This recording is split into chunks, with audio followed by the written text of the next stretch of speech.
Let's get ready to talk sports, entertainment, and innovation. It's time for SEICon Shorts.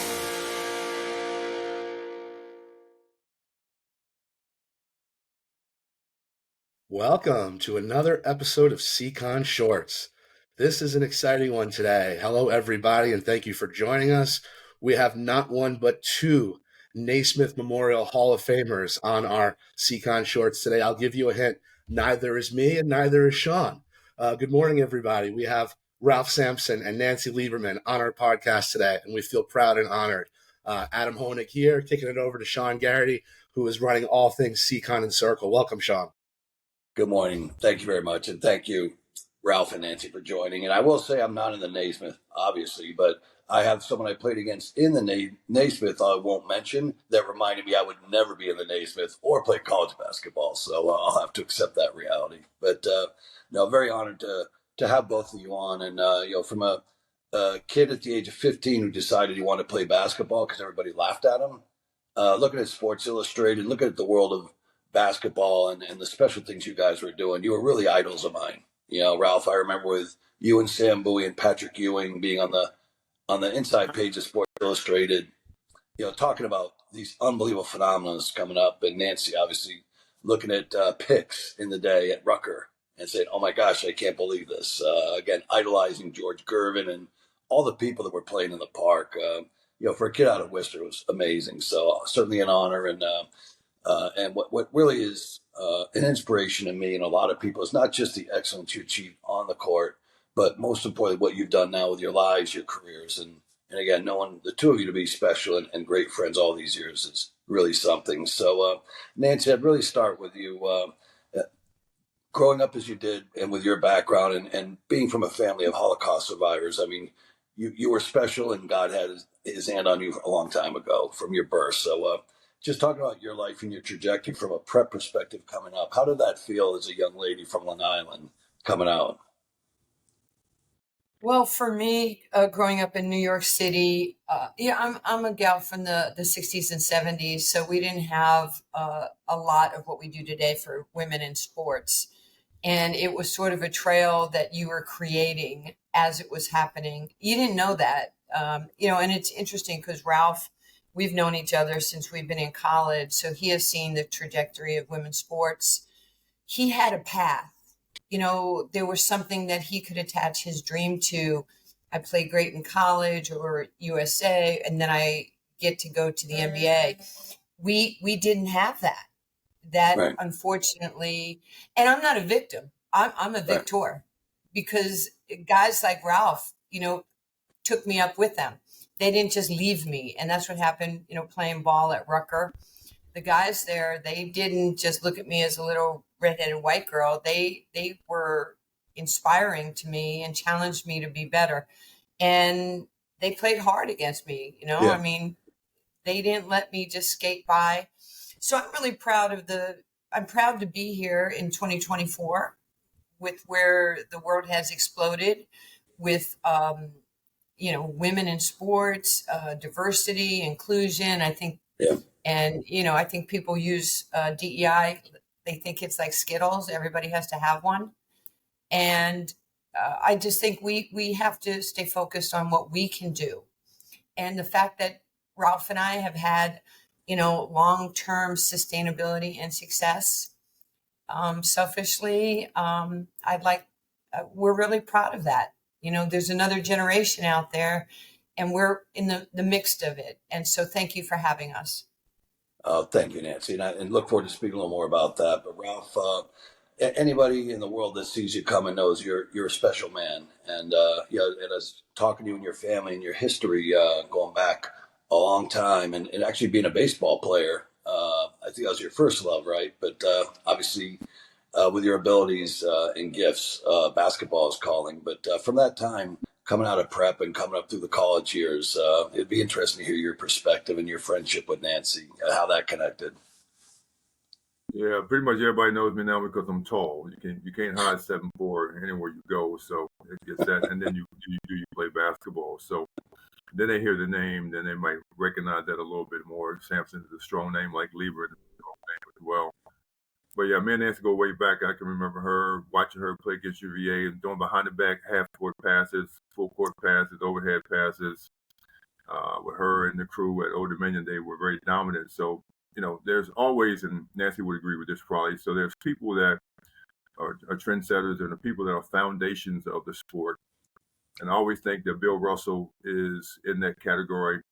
Julius Erving doesn't get enough credit or due because think about it. He was the first guy after Elgin Baylor that transited to Michael to Kobe to LeBron. And so Right. Julius Erving is one of my goats, and I put him on the Wall of Fame as well. But Nancy is also there because she started it back in the day with, Ann Myers and all those people. I mean, they don't get enough credit, I think, either because they set the tone early on, right, with college women's sports across the nation, across the world. And I think it's transcendent in what Nancy does today with dream courts and all over the country and doing it Yep. more and more every year. And the stuff she does, people need to recognize that and know that before all this going on now in women's sports or sports period, there are the founding fathers and the foundation of the sport that make this thing stand strong. If it wasn't for Nancy and the crew, it wouldn't be like it is today. So we go way, way back and good friends, and we'll stay there for life and support each other as much as we can when we can and have fun. No, that's great. Thank you, Ralph. And I would say this, by the way, what I admired when you talk about Julius Erving, Dr. J, as we in Worcester love to call him, but what really impressed me about you is your grace and your athleticism. Being tall is one thing, but how you ran, your balance, your bend, and your sheer athleticism, your handle of the ball. You were a groundbreaker in that way because, as you know, the big guys back in the day just don't dribble, get down there, we're going to throw it up, and you just do what you do down there. Don't get 5 feet from the rim. You were an athlete and a real player. You were a multi-positional player at your height. So again, amazing how you changed the game in that respect. I wouldn't underrate that either. Well, I had good coaches. But- I had a good high school coach that made me do it in practice. If you want to dribble down the court because you can't get the ball, you got to do it in practice. And he made me guard and defend and or go against the fastest guy on our team. So I give all the glory to my high school coach because he let me do it when nobody was doing it. And there wasn't a 3-point line. You couldn't dunk in warm-ups. And then the dunk came back in. And so he helped me and molded me, and with my parents as well. They let me be able to be me and give me all the tools I needed to be successful. No, that's great. And Nancy, as you know, the people that influence so many of us, their names don't get mentioned often enough. Sometimes they never get mentioned at all. But the foundation for so many great athletes and great people come from our youth coaches. And it'd be easy to talk about your on-court careers. I mean, Nancy, individually being in the Naismith and just being enshrined with your Olympic team, which certainly was an amazing experience to be a part of. And thank you for that. Looking at your careers, obviously as a coach, a broadcast journalist, your nonprofit, your corporate career as a spokesperson, a motivator.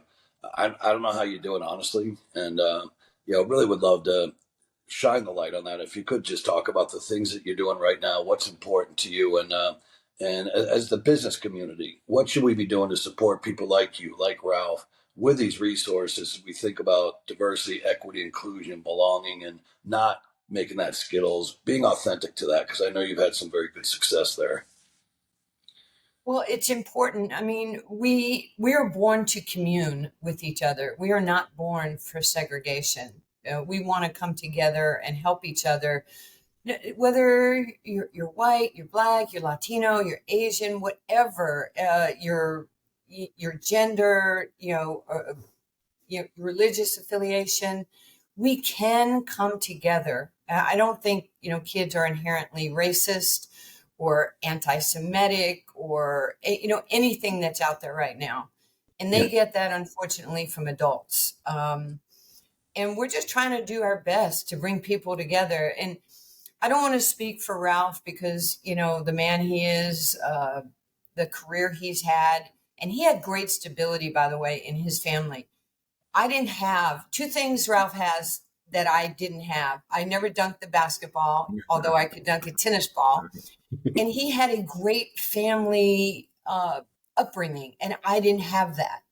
I didn't have the dad that I could talk to, or my mom who maybe would be able to guide me. I ended up being like the mother to my mother, which is okay. Everybody has something. So I needed to play. I needed to be special because that was part of my self-esteem. So I didn't run into this thing called mental health or depression or all those things a lot of young people right now are dealing with. So I needed, in a sad way, I needed those accolades. But more importantly, as I grew older, I understood that winning, succeeded my own personal goals. And if we won, I would still be able to achieve some of those. I've said this before. The first part of my life, I was learning. The middle part of my life, I was earning. And at this stage of my life, I'm returning. I'm giving back. And those are the things that Muhammad Ali taught me at 20 years old. Be the giver, not the taker. And then, you kind of accrue maybe some generational wealth, or you're more understanding and empathetic of people who are living like you did as a child with nothing. And now you say, well, okay, what can I do? So that's why we do what we do. We want to help other people. We have an understanding that we could leverage who we are in life, in business, as sports figures, and now we can use that to help other people. So for Nancy Lieberman Charities, we're a children's charity, and we serve over 5.5 million young people a year on our dream courts, which are in 120. We have 128 courts currently open. We've sent 100 high school seniors to college.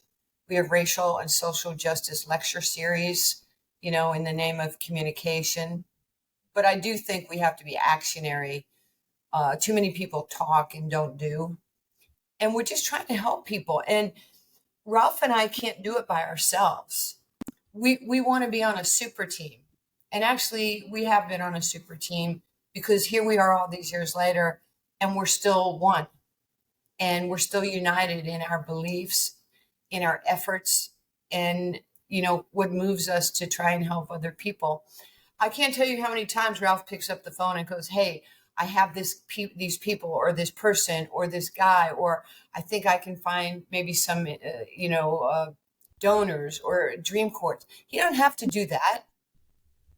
He's got so much going on. His sister has a great nonprofit that he's trying to help elevate. I would like to try and help elevate. So we're in this thing together. Shawn, you're the same way. You're calling me, and I know you're busy as heck, but you're like, hey, I think we can do this. Or Nancy, you've got to be a part of what we're doing, this summer with SEICon, and why it's so important, and, how we, connect with a diverse, community. And I think the things that we all are doing is really important. Syracuse can't do it without UNLV. Right. Old Dominion can't do it without, Virginia. We're all in this thing together. And Adam, I don't know where you went to school, but here we are, the four of us, we're doing this podcast, and we're talking about what we can do together. That's why I'm super excited about, SEICon, this summer in Vegas. It's going to be phenomenal. And I know it took a lot of people, a lot of hard work, a lot of vision to make it a reality. A lot of people have ideas, right? I mean, Ralph, we hear it, we get pitched all the time by people. Every day. And then a lot of it just like, where'd they go? So we're looking for the sustainable. We're looking for people who can actually think it, create it, and execute on it, because that is how we view success. Well, that's very kind of you to say. You give me some chills here. And certainly you just motivated Adam and I. And Adam, where'd you go? I know you went to that low-achieving Syracuse University. That's where the low performers like you and I go. But where'd you go to high school? Shawn and Ralph all wear orange, so there you go. I was going to say, it's only ties on. I don't look good in orange. No, not at all. You own whatever colors you wear. Well, listen, Ralph, and thank you so much again, Nancy. And it's NancyLiebermanCharities.org.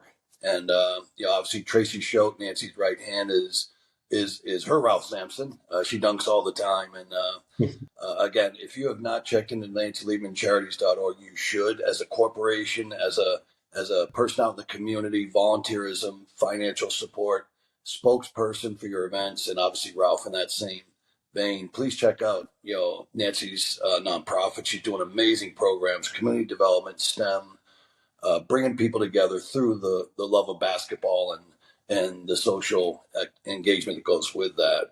And Ralph, having had the pleasure of hearing your story over time, and really would love for you to talk about the things that are important to you. But as you had shared with me, you still have the family property post-slavery that your family came to own, and you have grown and maintained, and you've honored that hallowed ground for all this time. And I know you've done so many other things with it, but would really love to hear a little bit of your story. It's truly amazing. Yeah, I can get chills when Nancy talks because I've heard her talk a lot of times, but sometimes I get more. Every time I get something new and different, it's attached me from years ago. So she mentioned growing up in New York, and my family. She's met my sisters and been around me for many, many years.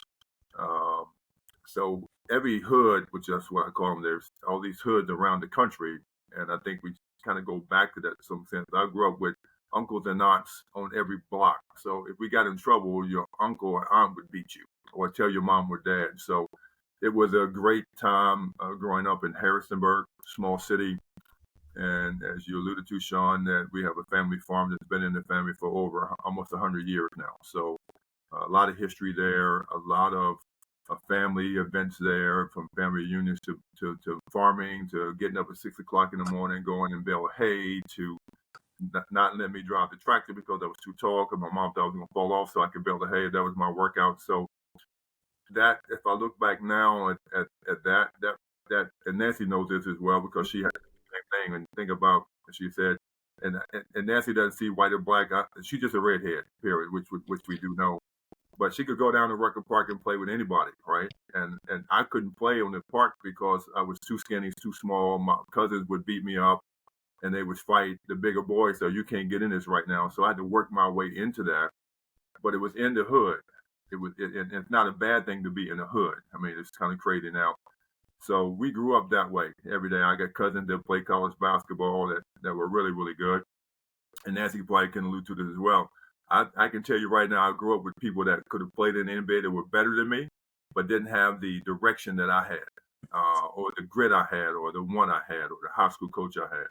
So it's totally different. And we have that same grit today. I mean, even in business, life, kids, whatever, it's even more elevated, I think, from those days. And a couple of things that you guys talked about today, I think they got to put sports, not only sports, rec, and PE back in schools, because the mental health issues with kids today are because they don't have that sweat or grit or grind. They got too many video games. They got too much other stuff going on that stimulate them in different ways. But you got to get back to the fundamentals and basics, from blocking out to rebounding to dribbling. It's just all back to the fundamentals.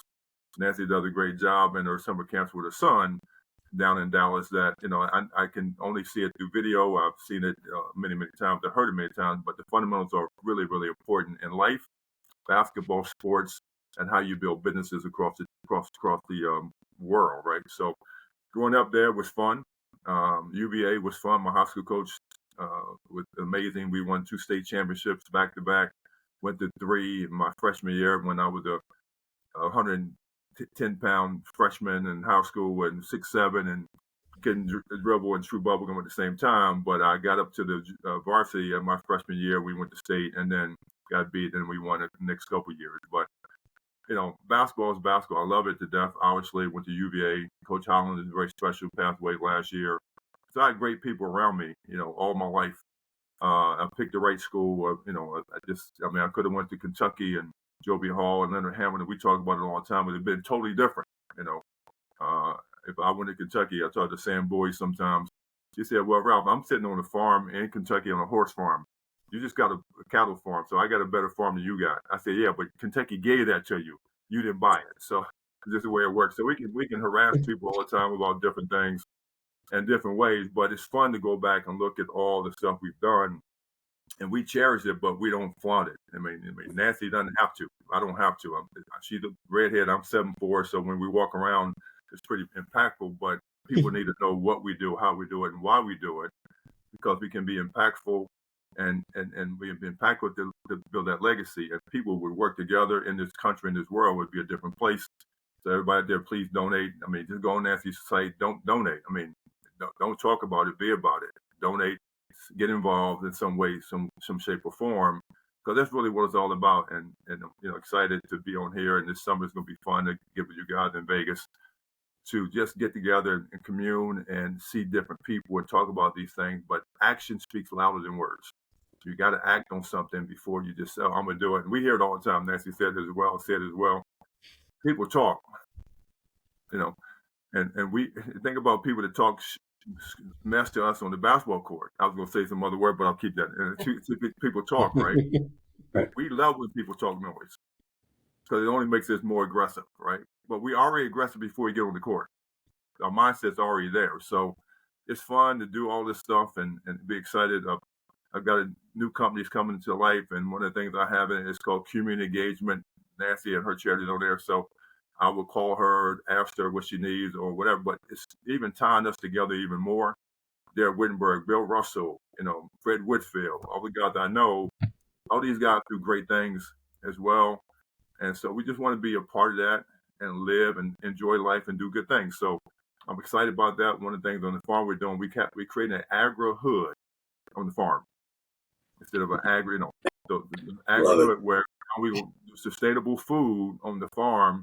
I'm on the board of the Agricultural Department's Forestry in the state of Virginia. So it's crazy. They asked me in a meeting, like, okay, can you be involved? We need you to go to every African-American farm in the state of Virginia to meet with them because they won't meet with us. It's the color barrier, right? I'm like, well, that sounds stupid to me.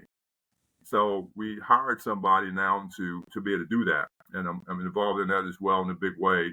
And we're going to do these agri-hoods all over the state of Virginia because our food is getting too expensive. There's not enough beef and cattle in the country anymore. Things are going up and up and up. And I don't understand why, but it is what it is. But we want to do sustainable food, that's good food, quality food.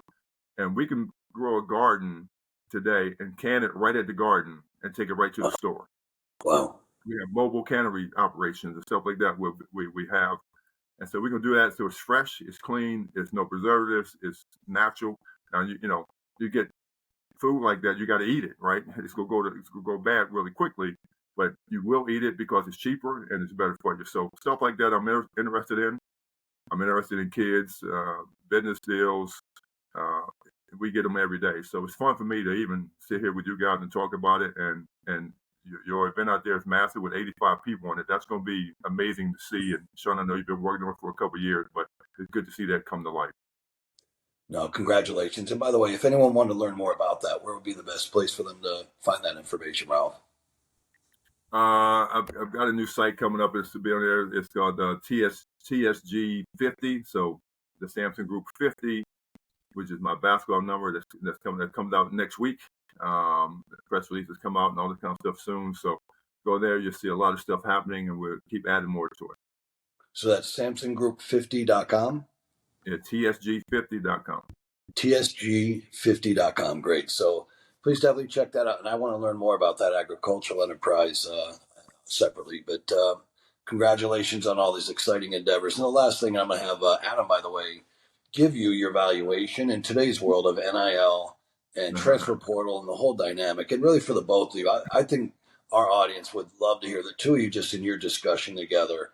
The view, and I think we'd all agree on one thing, any family and individual with the God-given rights to have compensation for their family and for their ability should be paid to do that. I'll at least give you that part of my view. But how do you view today's world and the money, the education, the career trajectory, and the family impact? What do you both think about that just as you've gone through it? And I will talk about in your day, imagine what it would be here. I couldn't even contemplate it. But what are your guys' thoughts on that matter? Nancy, I'll let you guys talk about it if you don't mind. This will be a long conversation because it's interesting. We'll go ahead. It is, and I agree with you, Shawn. First of all, I never got paid to play on the Olympic team in 76 or 80. I never got paid, allegedly, to play at Old Dominion University. Don't get mad, Ralph. I Um, will. but I do think that today's athletes should be paid. This is no longer like amateur hour. I thought I was a professional athlete when I went to Old Dominion and we were playing in front of sellout crowds and we were playing on national TV for the 2 championships we won.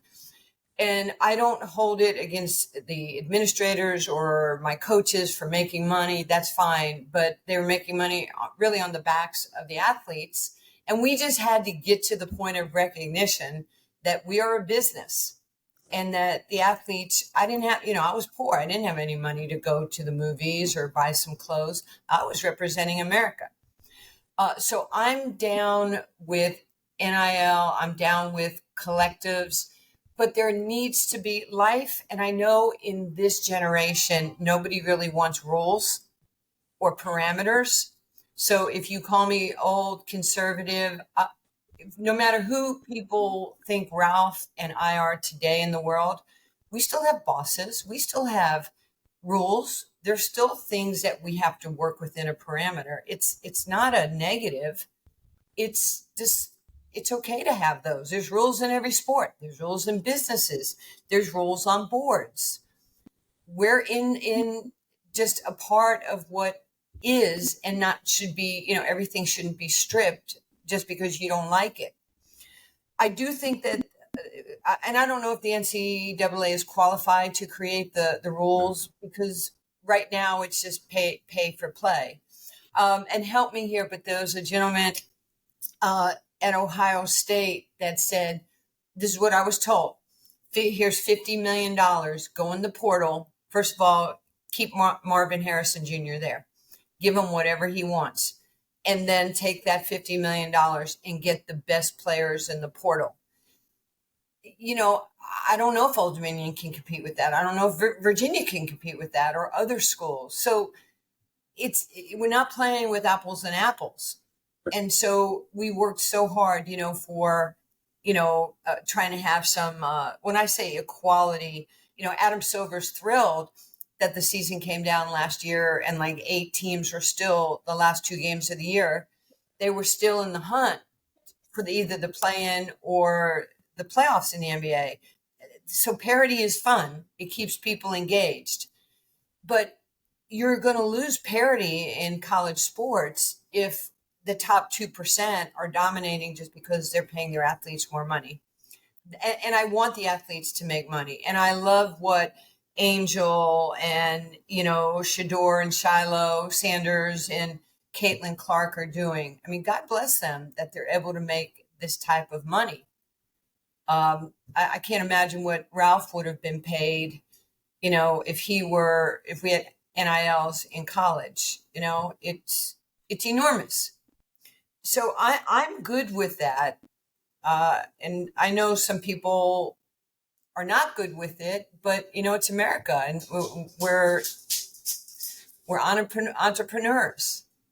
And by the way, Caitlin, as I understand, is a top NIL earner in all of college sports. So great for that. And again, Nancy, imagine. So great point. Well, you were finishing something else, Nancy? Yeah. No. I want to hear what Ralph has to say. Well, the problem with Caitlin and those players is not the problem with theirs, but she's making more money now, Nancy, I believe, than she would make in the WNBA. Yep. Which is insane. So you got to bring the level of the WNBA players financial up. The thing with Brittany Griner going to Russia, that whole thing, you got to bring that to the level that it needs to be, and it's going to get there sooner or later. But why not now? Because the height of women's basketball is bigger than it ever has been. Nancy talked about USA, Olympics, and packed crowds. She was doing that, what Kate was doing back in the late 70s, early 80s. The same thing. So, again, that's one of those foundation pieces that I talked about earlier. But I was in an event at the governor of Virginia and one of these political things, whatever, and I got up and they were talking about NIL. They had Tony Bennett and all the Virginia coaches up there, and they had a forum. And the guy said, "Well, Ralph, if you were out today, whatever, you'd be $100 million player." I was like, Virginia probably wouldn't have played that. I'd have to go to Kentucky, and I was laughing or something like that with that. But I'm like, okay, great, but I probably wouldn't have stayed 4 years in college either at this point. I probably came out in my definitely freshman year or sophomore year. But NCAA, and I've been preaching this for forever. Student athlete is what it says. Now you're just an athlete. You're not a student.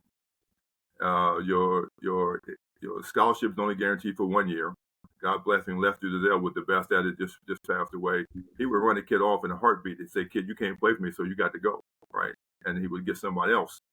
So he would love the transfer portal for sure. I mean, if he was coaching today. But student athlete, and then I'm a student, and I cannot, as my junior year, get companies come in and recruit me to get a job. So regular students can do that. So I preach that, but I feel sorry for the Virginia has 900 athletes, so the athletes that don't get in and out money, what are they doing? So I think it could be even across the board. Now, if you cream of the crop, you can get more, yes, but every kid should be able to equate. You know, I got a part-time or full-time job making $15 an hour, whatever it may be, and get that money every year that I come to school, and then let me have at least some money to afford going to the movies or getting something to eat or whatever. They got all these programs to get it, but it's not real money for these kids. The bad part about it, even at UVA, and I keep preaching it there, we have the Darden School, we have the law school, we have all these schools that are very powerful, right? But we don't use them to recruit, and we don't use them to educate the kids on the basic things of life, like money management or taxes or negotiating a contract. I mean, UVA guys that Malcolm Brogdon, those guys couldn't go to the law school and help them with their contract negotiations to understand what the contract meant. That's stupid to me, right? But you will call me every year for donations. Right. You will call me every year for connections. You will call me for every year for different things. So the NIL is there. It's a great thing. The portal, I think, is a little bit crazy, but the portal's been there forever. I mean, you're just going out there and you transfer, and now there's different rules about it. But I think the biggest thing there, though, the portal and everything else, is that the whole name, image, and likeness and the collectives is Wild Wild West. And it's going to continue to be that until it settles down.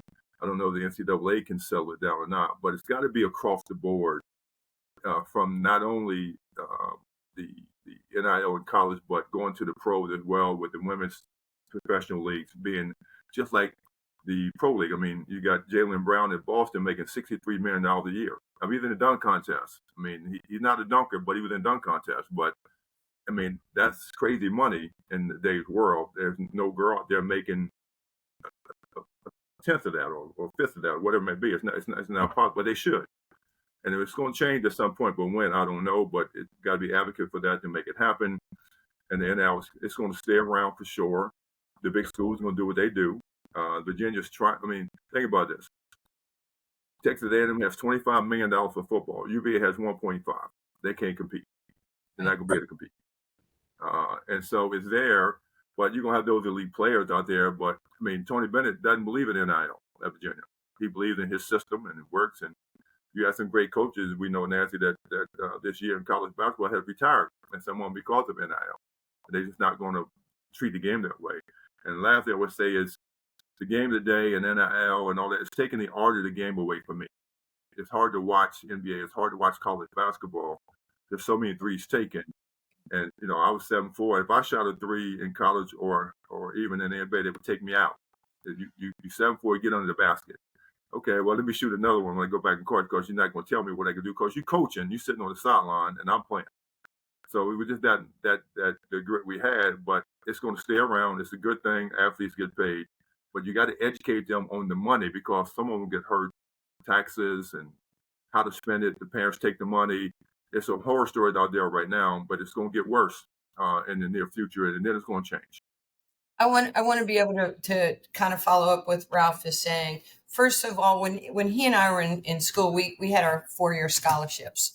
Okay, so we had some of that stability. But coaches could sign a contract, but they had a buyout in their contract. Yeah. And if they wanted to leave, there was a penalty. And, you know, maybe a suggestion might be, if you're going to, you know, the portal is pay for play. That's exactly what the portal is. Who's going to give me the most money? If that's what I'm hunting. And a lot of young people, they need it. You know, they need the money.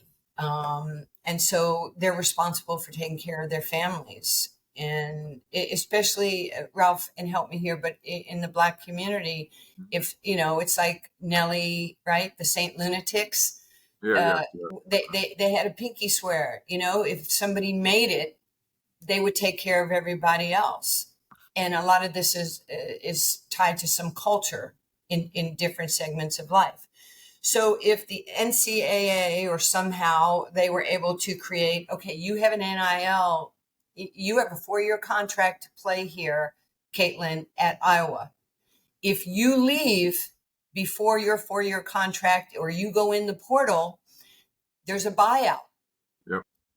Why not? It's straight business. Why don't we have a buyout I think we should do that politically. I think people are starving for food in communities and politicians are spending billions of dollars on their campaign. I think there should be a salary cap That's crazy. Yeah. on, when you're running for an elective office from the bottom to the presidency. This is your $10-20 million. Spend it wisely, but you don't get $400 million. And if you go over, that money goes, to the NAACP. It goes to a charity. It goes to Feed America. I mean, we're so out of whack. We're so worried about the NCAA. Our country is crazy. Absolutely. And Well, it's a pinky promise. If I give you this money and get you elected, you're going to take care of all of us, right? Is that a pinky promise too? Yeah, it really, it's a deterrent to your value system. You have to be so strong in your belief system. And it's the same, it's again, Ralph said something that's really important. Most people that win the lottery are not rich. They're taking their money, they're going to the casino, they're going and buying lottery tickets. 80% of people that win the lottery lose their money within 2 years. Absolutely. Because they don't know how to handle it, and they have markers out at the casino for them to collect. So you're giving people who are not equipped, sadly, for that type of instant instant finance. And I just read something today. I know we're getting on, but Muriel Bowser, who's the mayor in DC, she had like 1.5 million, and she divvied it up to like a bunch of families and said, here's 10,000. And one gal took the 10,000 and went on a trip, which I'm cool with. She had never taken her kids on vacation. She had never been able to show them, we're going to get new clothes. We're going to get on an airplane. We're going to do some fun things together as a memory. And now she doesn't have anything left. I'm not upset with her doing something that she's never been able to do before. But at the end of the day, now she's back at square one. We haven't advanced, in college basketball, we now have to advance. We're learning new rules every day. I mean, the rules when Ralph played was get down on the block. Now it's the hurry up offense. Now it's a Euroman's game. Now you could be 7'4" or 5" or whatever Victor is, come down the court through your leg. Ralph was doing that in the 70s. Right. But, That's right. if he did 2 months, it was like, dude, man, give the ball up to Othell Wilson. That was his point guard. Yeah. I mean, it was so structured. Now it's a free flowing, and you have to learn how to play in that. And it's called growth and understanding of where the game is today. And if you're rooted in your own, this is how the game has to be played, the game's going to pass you by. So everybody in life has to be better, which is, again, I'm going to go back to SEICon just for a second, because I'm about communing. I'm about bringing people together. And, entertainment and sports and technology. I don't even know if that's Ralph or AI. I mean, is this a generated Ralph Sampson today? Yeah, exactly. I mean, so there's so much happening, and we have to be able to share information with each other organically and truly, and to just make sure that we're understanding what's in front of us, and what is the marketplace look like? How are we going to improve like the future? Because you can't, while we're doing this, life is changing, incrementally as we're chit-chatting with you today. So whether it's government or corporate America or, organizations like Ralph is doing or I'm doing. Everybody needs somebody. I can't do what I do without people caring. Ralph can't Right. do what he does without people caring and having a heart to say, you know what, I believe in what they are doing. I've wanted to do something. Let me align with them. And then it's our job to give them a reason to want to have long-term sustainability with us, because we are proven that we are not one-hit wonders. This is not Nilly and Vanilli, okay? It's 2024, and at the age of 30, we're still here with you. Ralph, back me up on that. I got you. Well, you both can dance. I do know that. And Nilly Vanilli could dance. We got to give it to them. They had the moves, and so did you, and so do you. Well, he was only dancing because he didn't want anybody to see his lips. Hey, Ralph. There you go. This is Ralph. I never told you this story, and I know we're both sad because we lost a good friend, Robert Reed, the other day. Robert Reed taught Bobby Joe taught me how to dance. Oh wow! I've never told that to anybody. I was so sad. Was he moonwalking? I don't know where he was dancing. He must have been moonwalking in his I was scared to death. Like that, knowing him. And I'm like, I don't know how to dance. I don't feel comfortable. He goes, I've watched you on the court, turn, swirl. I was I know, but I can't do it. Like when people are looking at me. He's a good guy. He's a really good guy. Let me guide you. I'm like, this is going to be a disaster. Absolutely. It worked out. Well, I know with both of you, every conversation, stories come out that in and of themselves would define someone's life. The experiences you had and will have are amazing. And, and I appreciate you bringing up from SEICon, Nancy. It really is about community. And you look at the different things from race, gender, and society, faith and philanthropy, obviously AI, and all the things that go around the sciences, the health sciences, the bionics, all the amazing things that come into the world of sport now, content distribution, dissemination, as you look at a high school athlete who's a brand. And Adam, I know from your perspective, and I think this is an AI version of Adam, by the way, pretty cool. You should see the real thing. But Adam, as you look at Ralph and Nancy, they were phenoms coming out of high school. So you think in a social media world, they'd have millions and millions of followers as it is, and not bought followers from the chatbot farms or what have you. But what would you think? Where would Nancy and Ralph be in today's world, in your expert opinion? Yes, I mean, I cannot put your high school selves in a time machine and bring you to 2024, unfortunately. So we can look at comps. We can look at a platform like On3 that looks at valuations of NIL and of all the college athletes out there. And the male athlete that's got the highest NIL valuation is Bronny James, and the female, and that's 5.8 million per year. The female athlete from basketball is actually Angel with Caitlin right behind her, and Angel's number is 1.7 million. So Ralph, looking at you, your career, your talents compared to Bronny James, I don't think there's any comparison there. So I would say you are significantly higher than 5.8 million. And Nancy, same with you when it comes to looking at Caitlin and Angel. They've had amazing college careers, but what you've done throughout your life and your career is on another stratosphere. So that 1.7 would be probably 2x of that. So I'd say conservatively for the two of you, $3.5 to $10 million in NIL money per year if you were playing college basketball right now. I hope nobody puts sticks me to that, but that's just kind of you're looking at the comps like you're buying a house, right? Looking at the comps of NIL valuations, compared to both of you using social media as a big component along with athletic prowess. I'd put it kind of in that range. Man, you shortchanged us. You didn't give it the full ride. I mean, I knew whatever I was going to say wasn't going to get huge smiles. So, all right, just double it, Ralph. That's fine. No, basketball player of the year in college. People don't think like this. Ralph does, and I know this. So let's say 1.7 million for Angel. Is that what you said? 1.7? Exactly. Okay.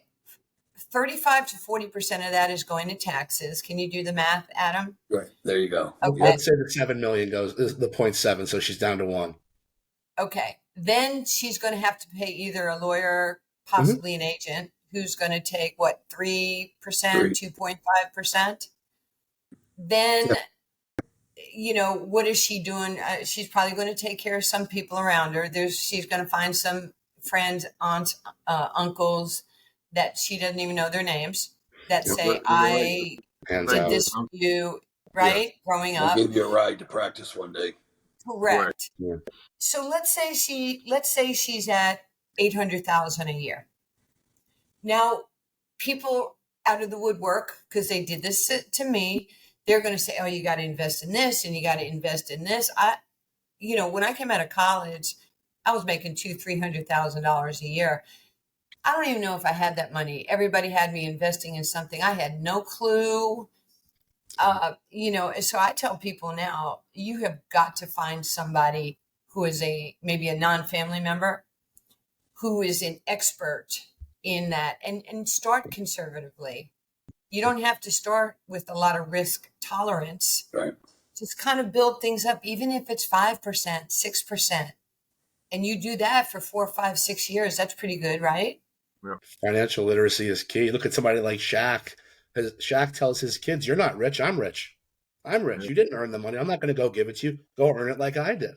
So it's fascinating. Well, I think you look at all that, and it's great that you bring up that point, Nancy. I tell people all the time, start a nonprofit, get your family together, build your brand, get your education, excel on the playing surface, whatever that may be, and start a nonprofit. Be about the community, your brand, and just take it easy. Focus on getting to the next level of what you're doing, and do the right things. And I think that'd be a great start versus everybody hitting you up and have the barriers. But at the end of the day, I think you brought up hood rules. And, it's interesting, going into if you're going to play basketball, doesn't matter what color, race, gender you were, you were going to have to go in the hood or you were never going to get good. And I do know one rule I learned quickly. You never called your own foul. And the only way you were going to get a foul is if there was blood.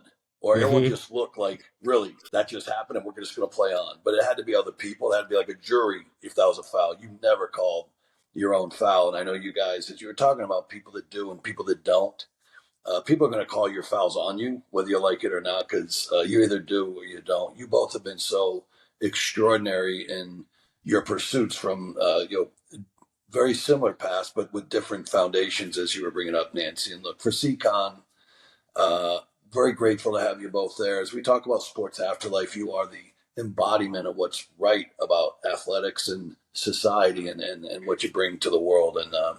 And I'm grateful for both of you. Adam, our website is sei-con.org, I believe, for registration and to see everybody else coming, by the way. We've got an amazing group of thought leaders, speakers, and just special people coming. So, Adam, any last words we have?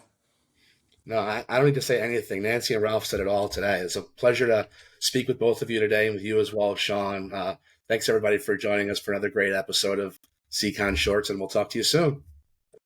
Thank you. Thank you.